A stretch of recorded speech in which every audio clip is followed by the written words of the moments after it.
교회에 십자가가 높이 세워져 있지 않습니까? 교회에 십자가를 세우는 것은 사람들이 십자가를 보고 예수님 믿으라고 세우는 줄로 믿습니다. 제가 간증 삼아 십자가 이야기를 좀 말씀을 드리겠습니다. 처음 교회를 담임 맡아서 저 시골로 단독 목회에 나가게 됐습니다. 갔는데 할머니 3분, 학생들 한 5명 정도, 그래도 그 아주 시골 동네였는데 아이들이 있었어요. 그 아이들하고 이렇게 예배를 드리고 그러다가 교회에 예배실에는 십자가가 있는데 밖에는 십자가가 없었어요. 교회가 세워진 지가 2년밖에 안 됐었어요.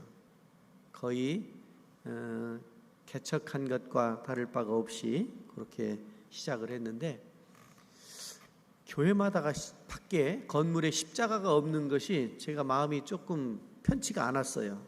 그래서 제가 인천에서 사역을 했었는데 인천에 연락을 해가지고 막대기 네온 불 들어오는 그 공장에 전화해가지고 십자가 사이즈 대주고, 그리고 그걸 이렇게 십자가 테두리로 이렇게 할 거다 알려주고 좀 제작 좀 해달라고 그랬어요. 그래서 인천 가서 그걸 가지고 차를 타고 5시간을 갔어요. 인천서 5시간 걸리는 데인데 가가지고 화장실이 별도로 있는 건물이에요. 옛날에 다 그랬잖아요. 재래식 화장실. 그 위에는 슬라브를 쳐놨어요. 그리고 그 위에 앵글로 십자가를 세워놓은 거예요. 높이가 한 4m쯤 될 거예요.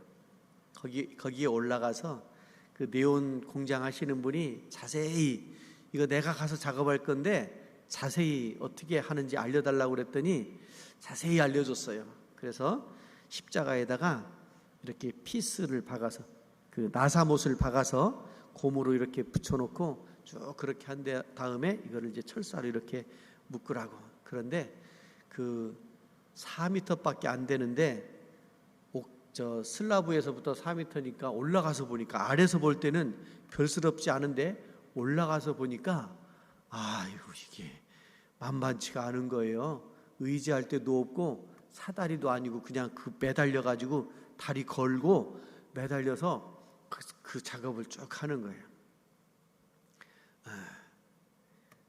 그리고 안전기 달고 전기를 딱 꽂았더니 빨갛게 불이 들어왔어요. 할렐루야!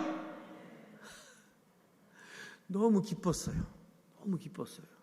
그래서 이제 뭔가 좀 되는 것 같다, 이런 안심을 하고 있었는데 한 3일쯤 지났는데 누가 찾아왔어요.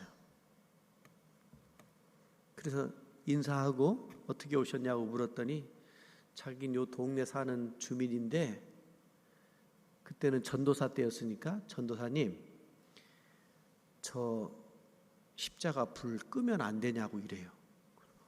그거 제가 목숨 걸고 다른 거라고 그거 어떻게 불을 끄냐고 그랬더니 주민들이 꺼달라고 그런대요. 동네 사람들이. 거기는 이렇게 집촌 형태였어요. 집들이 담이 다 담벼락이 붙어있는 그런 곳이었어요. 그거 꺼달라고 그런대요. 아니 교회는 다 이거 하는 거라고, 저기 있는 교회도 한번 보라고 빨갛게 십자가 불 들어왔지 않냐고 그랬더니 그래도 우리 동네는 꺼달라고 그래요. 그래서 안 된다고. 교회는 꼭 십자가에 밤이면 불이 들어와야 사람들이 이렇게 예수님 십자가를 또 거기서 이제 설명을 하는 거예요. 깜깜한, 신앙적으로 깜깜한 분들인데 그 설명을 하는 거예요. 나중에 실토를 하더라고요. 노인들이 밤에 무서워서 밖을 못 나온대요. 무서워요? 십자가 보면 무서워요? 무섭지. 죄를 지으면 무섭지. 그런데 십자가를 보면 죄를 지어서 무서웠다가 죄사함 받기 때문에 기뻐야 할 줄로 믿습니다. 그분들은 무섭대요. 하긴 그 동네 가로등도 없고 깜깜한데 십자가가 빨갛게 들어와 있으니, 없던 불이 빨갛게 들어와 있으니 무섭기도 했겠지. 거긴 다 저 선앙당 다니고 전문용어로 푸닥거리 하는 그런 동네인데, 그래서 제가 안 된다고, 이거는 교회는 꼭 이거 하는 거라고, 그동안에 못해서 그랬지 이제부터는 꼭 킬 거라고, 그리고 계속 보면 괜찮을 거라고, 그리고 계속 보면 마음이 평안해질 거라고, 그렇게 설득해서 돌려보냈어요. 할렐루야. 십자가는 우리의 생명인 줄로 믿습니다. 예수님께서 저 십자가를 지셨기 때문에 우리가 구원받게 된 줄로 믿습니다. 오늘 사도행전 16장 31절과 32절 말씀을 읽었는데요, 이 말씀은 여러분 너무너무 익숙한, 그리고 잘 아는,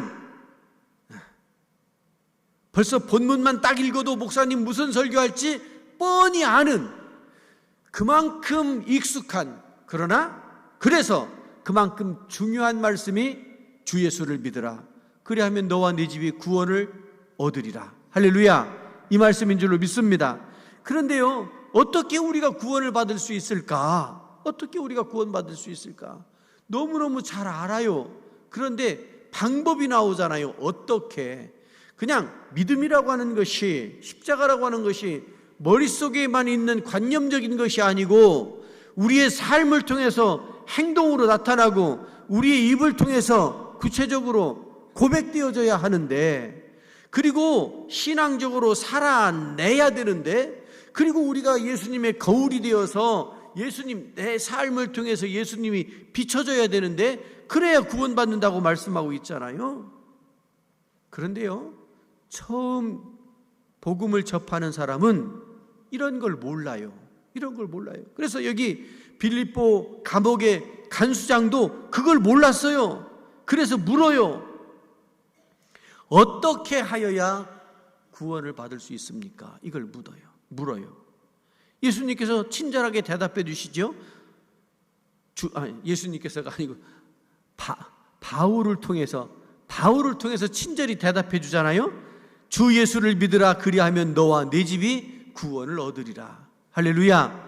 여러분들은 지금 예수님을 믿어서 이 자리에 계신 줄로 믿습니다. 예수님 외에는 다른 길이 없습니다.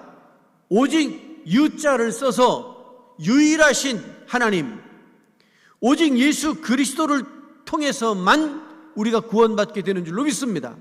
그래서 요한복음에서 예수님께서 말씀하시잖아요. 내가 곧 길이요 진리요 생명이다. 그래서 나로 말미암지 않고는, 내가 아니면, 그런 뜻이에요. 내가 아니면 다른 이름 구원받을 수 없다, 다른 길은 없다, 단정적으로 말씀하고 계십니다. 혹시 그럴까? 이게 아니고요, 확정적이고도 단정적으로 말씀하시는 것이 예수님을 믿어야 구원받는다고 이렇게 말씀을 해주시는 거잖아요. 그래서 하나님이 세상을 이처럼 사랑하사 독생자를 주셨으니, 하나님께서 아들 예수님을 보내주셔서 오늘 저와 여러분이 그 예수님을 믿고 하나님의 나라를 향해서 천국의 소망을 가지고 나아가게 되는 줄로 믿습니다. 이것이 하나님께서 우리에게 베풀어 주시는 은혜인 줄로 믿습니다. 오직 이 예수 그리스도를 믿음으로 우리가 구원을 얻게 되는 거예요. 다른 참선을 하거나 고행을 통해서나, 아니면 명상을 하거나 도덕 윤리적으로 살거나, 그 어떤 것도 우리를 구원해 줄 수가 없습니다. 우리를 구원하는 것은, 오직 구원하시는 분은 오직 예수 그리스도뿐인 줄로 믿습니다.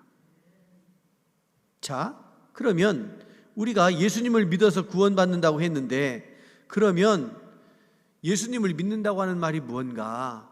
죄사함이잖아요. 죄사함. 여러분, 오늘 아침부터 지금까지 사시면서 오늘 뭐 하고 사셨나요? 무슨 생각하시며 사셨나요? 무슨 말씀 나누면서 사셨나요? 혹시 오늘 살다가 가까이에 있는 사람에게 상처는 주지 않았나요? 혹시 누구 때문에 상처가 되진 않았나요? 이게 다 우리가 연약해서 생기는 거잖아요. 전혀 그럴 생각이 없는데도 상처를 받아요. 제가 자주 이런 말씀 드릴 겁니다.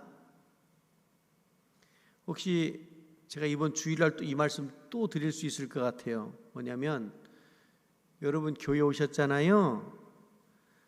오늘 교회 가가지고 만나기만 해봐라 하는 마음으로 오신 분 계세요? 교회 올 때는 사랑하는 마음으로 넉넉한 마음으로 오시는 줄로 믿습니다. 그런데 누구 때문이라고 얘기를 해요? 아니에요. 누구 때문이 어디 있어요? 세상에요. 두 종류의 사람이 있대요. 하나는 가해자고 하나는 피해자래요. 그러면 가해하는 사람은 날마다 가해하고 피해보는 사람은 날마다 피해보나요? 아니더라고요. 살아보니까 내가 어떤 때는 내가 가해자가 되기도 하고 어떤 때는 내가 피해자가 되기도 하더라고요. 내가 가해도 하고 내가 피해도 보더라고요. 안 그러려고 해도 그렇게 되더라고요. 왜 그래요? 왜 그런 거예요? 안 그러려고 발버둥을 치는데도 왜 그런 거예요? 우리가 피조물이고 연약한 죄성을 가지고 있어서 아담 이후로 누구도 여기서 자유로울 사람이 없다는 거예요. 저는 이상한 병이 하나 있습니다. 예배 시간만 가까이 오면 제 아내한테 짜증을 냅니다.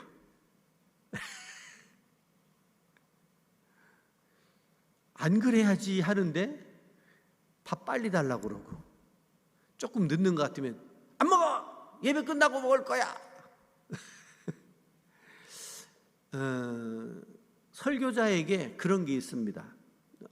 제가 너무 리얼하게 말씀드렸나? 토요일 날 지금은 훈련이 어느 정도 됐는데요.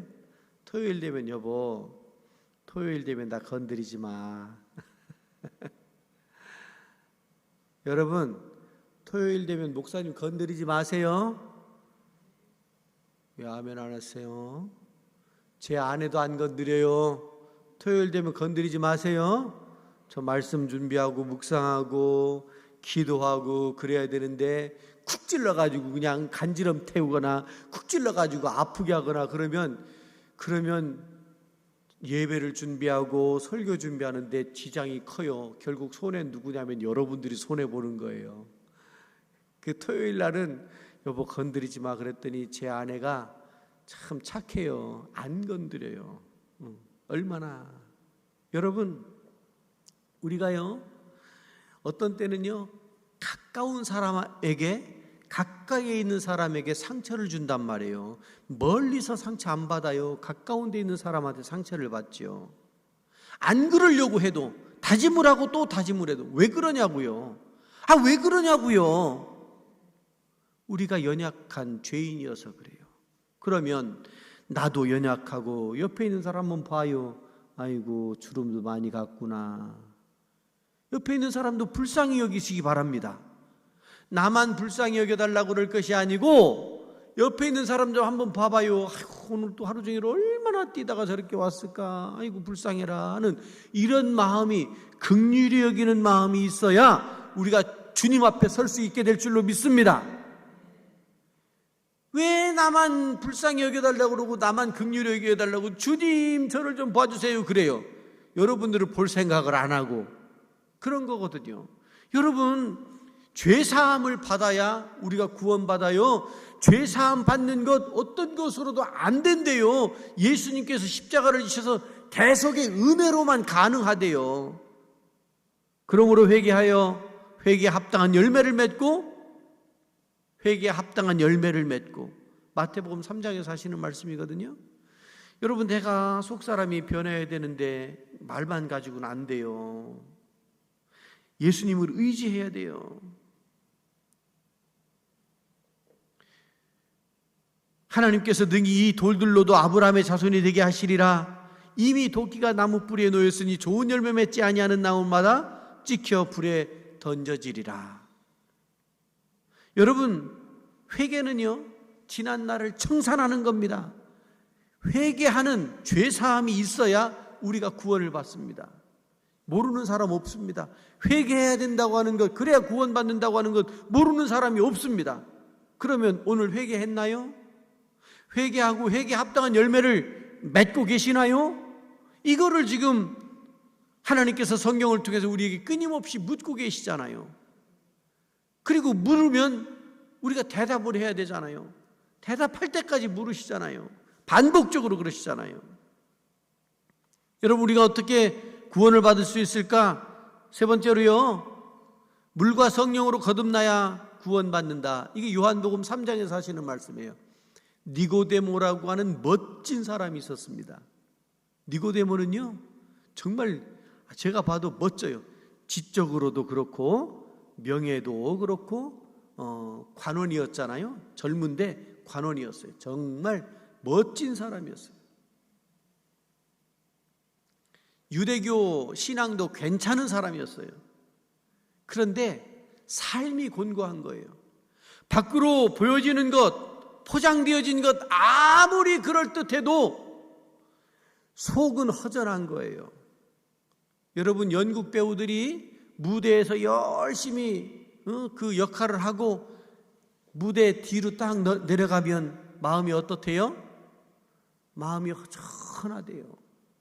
그래서 연예인들이, 인기를 먹고 사는 연예인들이 그래서 가끔씩 헛다리 짚고 넘어지고 뭐 딴청 피고 하는 이유가 그 허무감, 밀려오는 이 허무감을 견딜 수가 없어서 그러는 거 아닙니까? 여러분, 우리도 살다가 보면요, 어느 때 내가 지금 뭐 하나? 뭐 하고 있는 거지? 지금 제대로 가고 있나? 이런 생각이 들 때가 있어요. 니고데모가 지금 그런 상황입니다. 니고데모가 지금 그런 상황에서 이 문제를 어떻게 해결할까? 듣고 보니까 예수님 만나야 해결된다더라. 그래서 그 소문을 듣고 지금 예수님께 왔잖아요. 예수님께 아침에 왔어요? 점심 때 왔어요? 저녁 때 왔어요? 1번 아침, 2번 점심, 3번 저녁. 몇 번이에요? 4번이에요? 밤중에 왔대요. 밤중에. 밤중이 어떤 때인지 아시죠? 사람들이 안 보이는 때, 마음이 너무 무거운데 해결이 안 되는 때가 밤중이에요. 인생의 밤을 만나면 예수님께로 나아가야 될 줄로 믿습니다. 그 시간에 이 니고데모가 갔잖아요. 가가지고 예수님, 제가요 명예도 있고요, 권력도 있고요, 경제력도 있고 건강도 다 좋아요. 그런데 내 마음속에 있는 이 허전함을 어떻게 해결할까요? 하고 묻는 거 아닙니까? 예수님께서 말씀하시잖아요. 거듭나야 된다. 거듭나야 된다. 이 니고데모가 굉장히 똑똑한 사람이었는데요, 거듭난다는 말이 무슨 말인지 못 알아들은 거예요. 여러분, 세상적으로 아무리 유식해도 교회 처음 오면요, 아무것도 몰라요. 애기처럼 돼버려요. 그래서 교회 처음 오시는 분들은 우리가 잘 보살펴줘야 돼요. 애기처럼 보살펴줘야 돼요. 니고데모가 아니 그 세상에 그 쉬운 거듭난다는 말을 못 알아들었어요. 중생에 거듭난다는 말을 못 알아듣는 거예요. 그러니까 못 알아들으니까 한다는 말이 이 나이에 지금 어머니 뱃속에 들어갔다 나와요? 이렇게 대답하는 거예요. 여러분, 신앙생활하면서 가끔 그런 분들이 없으시길 바랍니다. 가끔 말씀 듣고 신앙생활하고 성도들 간에 이렇게 이야기하다가 어머니 뱃속에 들어갔다 나와야 된다는 식으로 얘기하면 안 됩니다. 이게 앞뒤가 안 맞아가지고. 여러분, 못 알아듣는 거예요.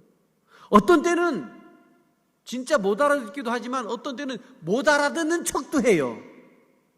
못 알아듣는 척도 해요. 안 돼요. 안 돼요. 니고데모가 못 알아들으니까 예수님께서 영생에 대해서, 중생에 대해서, 거듭남에 대해서 다시 말씀해 주시잖아요. 물과 성령으로 거듭나야 된다.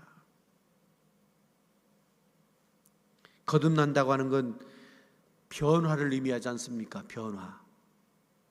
우리 감리교회 처음 시작한 존 웨슬리 목사님이 그런 말씀을 하셨잖아요.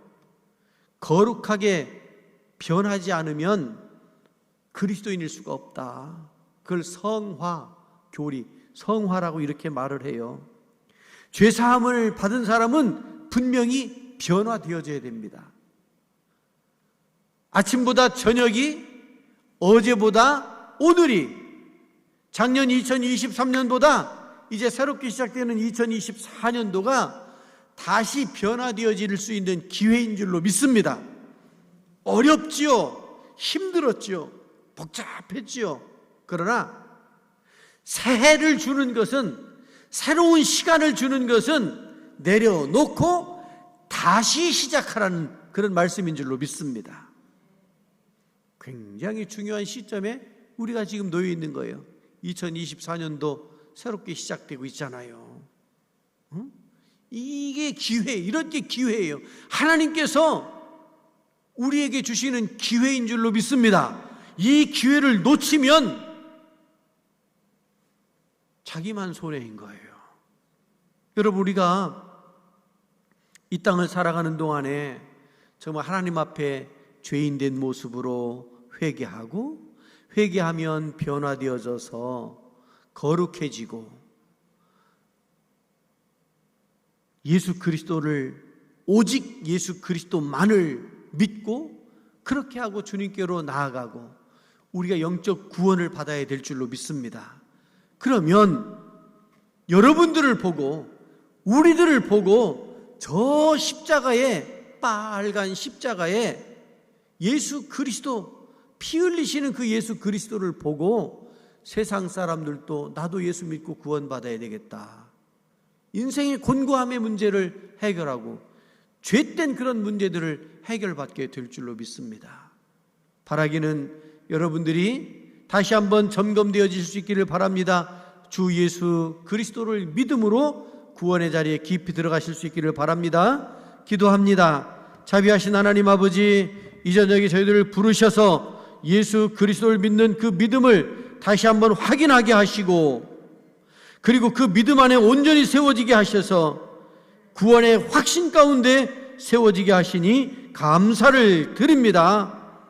이제 흔들리지 않는 이 믿음으로 험한 세상 승리하며 나아갈 수 있는 저희들 되게 하여 주옵소서. 예수 그리스도 이름으로 기도드리옵나이다. 아멘.